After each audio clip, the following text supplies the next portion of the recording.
Welcome to exam सहपाठी। आज के इस वीडियो में हम लोग पर्यावरण और सामाजिक अध्ययन विषय के अंतर्गत हमारा जो टॉपिक है पृथ्वी की संरचना, इसका दूसरा पार्ट करेंगे। ठीक है, इसका पहला पार्ट कल हम लोगों ने देखा था। अगर आप लोग टेलीग्राम, इंस्टाग्राम और फेसबुक पे हमें फॉलो करना चाहते हैं तो फॉलो कर सकते हैं, और अगर आप पहली बार यहाँ पे आए हैं तो आप यूट्यूब को सब्सक्राइब कर सकते हैं। ठीक है, आइए इसको स्टार्ट करते हैं। सेल यानी कि रॉक्स आपका है। रॉक्स हम क्यों पढ़ रहे हैं पृथ्वी की संरचना में? क्योंकि जो है ये जो चट्टानें होती हैं, ये पृथ्वी की बाहरी परत की संरचना की मूल इकाइयाँ होती हैं। ठीक है, और हम लोग पृथ्वी की संरचना पढ़ रहे हैं। कल हमने आंतरिक संरचना पढ़ी थी। आज बाहरी परत की संरचना की मूलभूत इकाइयाँ यानी कि क्या, आपके सेलों के बारे में पढ़ेंगे, रॉक्स के बारे में। तो सेल या चट्टान का निर्माण कैसे होता है? तो एक या एक से अधिक खनिज पदार्थों के मिश्रण से होता है। ये आप ध्यान रखेंगे कि सेलों का निर्माण क्या है, आपके एक या एक से अधिक खनिज पदार्थों के मिश्रण से होता है। और जो चट्टानें होती हैं ये पृथ्वी के बाह्य परत की संरचना की मूलभूत इकाइयां हैं। चट्टानों का अध्ययन क्या कहलाता है? तो चट्टानों का अध्ययन कहलाता है आपका पेट्रोलॉजी। ओके, चट्टानों का अध्ययन क्या होता है? पेट्रोलॉजी। निर्माण के आधार पर सेलें तीन प्रकार की होती हैं। आग्नेय सेल होती है, अवसादी और रूपांतरित सेल। तो आग्नेय सेलें क्या होती हैं उसको देखते हैं। आग्नेय सेल जो होती हैं ये इग्निस शब्द का रूपांतरण है, और इग्निस का अर्थ है आग। ओके, तो आग इसका अर्थ है, इसका मतलब क्या है कि जो आग्नेय चट्टानें हैं इनका संबंध आपके ज्वालामुखी से होता है। ज्वालामुखी की प्रक्रिया में जो मैग्मा होता है वो धरती के बाहर निकलता है, जिसको हम लोग क्या कहते हैं, लावा। तो मैग्मा कैसे बनता है? पृथ्वी के अंदर की परत में जब जाओगे तो आपको कल बताया गया था कि तापमान बढ़ता जाता है। इससे वहाँ के जो ठोस हैं कुछ वो द्रव में परिवर्तित हो जाते हैं, और इस द्रव को क्या कहते हैं? उस द्रव को मैग्मा कहते हैं। ओके, और जब यह मैग्मा ज्वालामुखी प्रक्रिया के बाद पृथ्वी से बाहर निकलता है तो इसे ही हम लोग लावा कहते हैं। ओके, जब ज्वालामुखी के बाद आपका वो बाहर निकलता है मैग्मा, तो उसको लावा कहते हैं। जब तक वो अंदर है तब तक उसका नाम क्या है? मैग्मा। ये भी क्वेश्चन आपसे पूछा जाता है। लावा के शीतलीकरण यानी कि जब आपका लावा जो बाहर आता है वो जब ठंडा हो जाता है, शीतलीकरण का मतलब लावा जब ठंडा हो जाता है तो आपके आग्नेय चट्टानों का निर्माण होता है। ठीक है ना, तो लावा के ठंडा होने से ही आग्नेय चट्टानों का निर्माण होता है। और आग्नेय चट्टानों के कुछ उदाहरण जो हैं देख लीजिए कौन कौन से हैं। तो ग्रेनाइट है, बेसाल्ट है, गैब्रो है, पेग्माटाइट है, डायोराइट है। ये सभी जो है आग्नेय सेलों के प्रमुख उदाहरण हैं। ओके, ये भी आपके नाम पूछे जाते हैं कि ये कौन सी सेलें हैं, याद रखिएगा इन्हें। इन चट्टानों में पानी का प्रवेश बहुत कम होता है। ये जो चट्टानें हैं यानी कि आग्नेय चट्टानों में पानी का प्रवेश बहुत कम होता है। इसके अलावा आप याद रखेंगे कि ये आग्नेय चट्टानें रवेदार होती हैं। ये क्रिस्टलीय तथा अक्रिस्टलीय दोनों प्रकार की होती हैं। तो आग्नेय चट्टानें जो हैं ये रवेदार हैं, और ये क्रिस्टलीय और अक्रिस्टलीय दोनों प्रकार की होती हैं। आग्नेय चट्टानों को प्राथमिक चट्टान कहते हैं, और इनको प्राथमिक चट्टानें क्यों कहा जाता है? क्योंकि इन्हीं चट्टानों से अन्य चट्टानों का भी निर्माण होता है।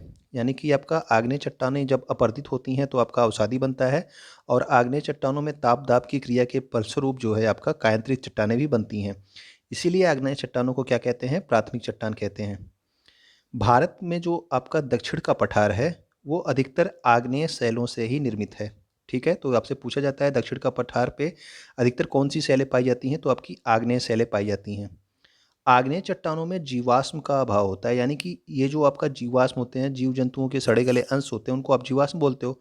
उन्हीं से आपका खनिज तेल और प्राकृतिक गैस ये सब चीज़ें बनती हैं। तो जो चट्टानें होती हैं आग्नेय चट्टानें, इनमें जो है जीवाश्म नहीं पाए जाते हैं। ठीक है ना, इन चट्टानों में परतें भी नहीं पाई जाती। ये भी आपको याद रखना है कि आग्नेय चट्टानों में परतें नहीं पाई जाती। जो परतें पाई जाती हैं वो आपके अवसादी चट्टानों में पाई जाती हैं।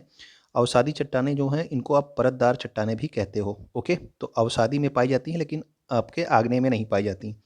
आग्नेय चट्टानें आर्थिक रूप से संपन्न चट्टानें चट्टानें हैं। तो अभी आपको बताया गया कि ये इसमें जीवाश्म नहीं पाया जाता, यानी कि आपके पेट्रोल डीजल ये सब, मतलब कि खनिज तेल नहीं पाया जाता। ठीक है, प्राकृतिक गैस ये सब नहीं पाया जाता, लेकिन इसमें क्या क्या पाया जाता है? तो ये आपके आर्थिक रूप से संपन्न चट्टानें यानी कि इसमें सोना, चांदी, प्लेटिनम, ठीक है ना, ये आपके जो बहुमूल्य पदार्थ हैं ये सब आपके पाए जाते हैं। ठीक है, कोडरमा यानी कि झारखंड में पाया जाने वाला अभ्रक, कोडरमा में पाया जाता है अभ्रक, ये आप याद रखेंगे सबसे पहली बात। कोडरमा झारखंड में आपका अभ्रक पाया जाता है। तो ये जो अभ्रक पाया जाता है वो पेग्माटाइट आग्नेय शैलों से प्राप्त होता है। ओके, बेसाल्ट चट्टानों से काली मृदा का निर्माण होता है। तो यानी कि आप याद रखना कि ये जो बेसाल्ट चट्टानें हो, आपको बताया गया अभी ये आग्नेय चट्टानें हैं। जो आपकी काली मिट्टी होती है उनका निर्माण भी आपके बेसाल्ट चट्टानों से ही होता है। बेसाल्ट चट्टानों में लोहे की मात्रा सर्वाधिक होती है, ये भी आप याद रखेंगे।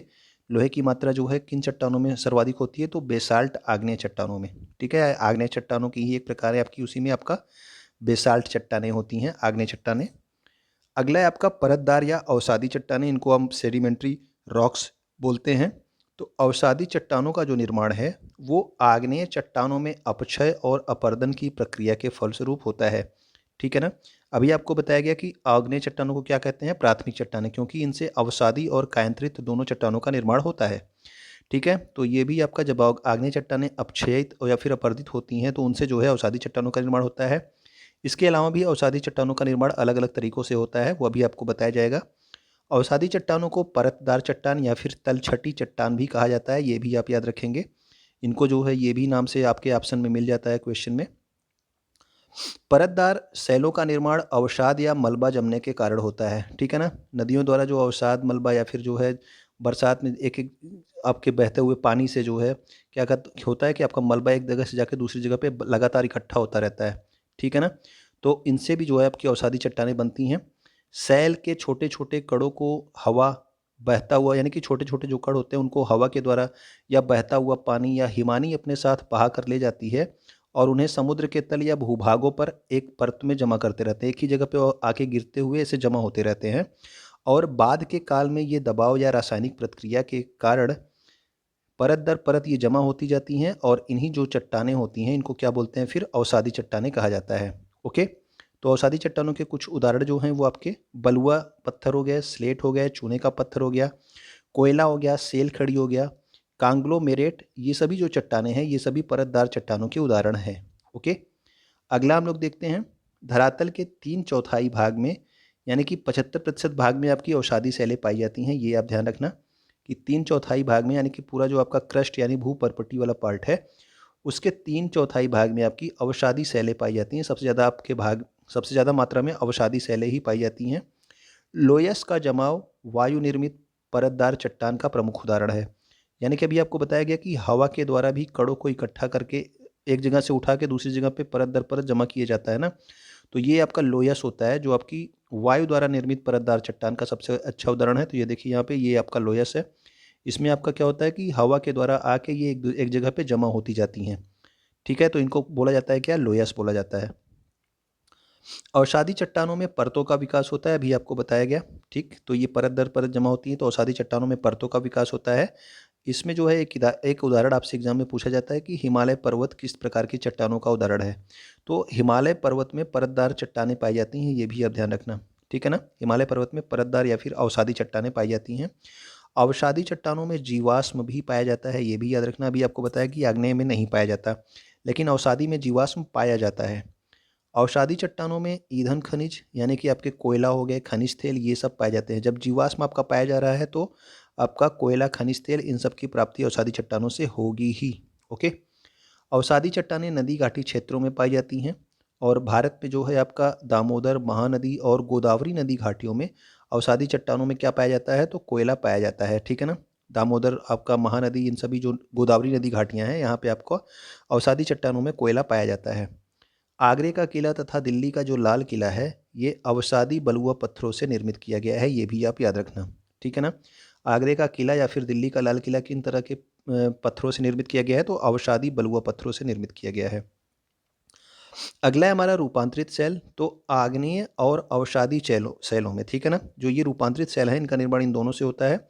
आग्नेय अवसादी सेलों में ताप और दाब के बढ़ने पर इन चट्टानों के रूप, रंग, आकार, घनत्व, इन सब में परिवर्तन के कारण जो चट्टानें निर्मित होती हैं उनको रूपांतरित चट्टान कहा जाता है। ठीक है ना, तो आग्नेय और अवसादी सेलों में ताप और दाब के कारण जो है क्या होता है, आपका रूपांतरित चट्टानों का निर्माण होता है। ये चट्टानें जो होती हैं वो अत्यधिक कठोर होती हैं। ठीक है, तो रूपांतरित सेलें अत्यधिक कठोर होती हैं।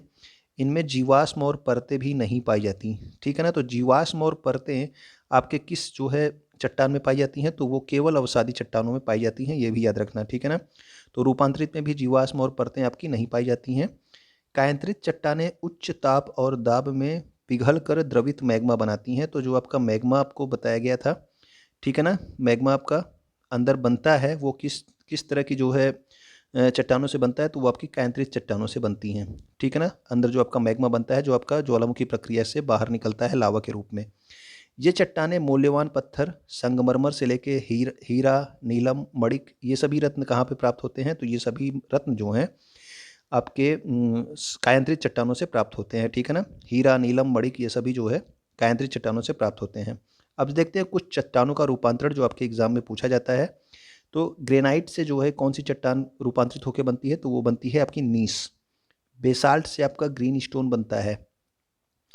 गैब्रो से क्या बनता है? तो गैब्रो से आपका सर्पेंटाइन बनता है। चूना पत्थर सबसे ज़्यादा पूछा जाता है कि चूना पत्थर रूपांतरित होकर क्या बनाती है? तो वो बनाती है संगमरमर, ठीक है।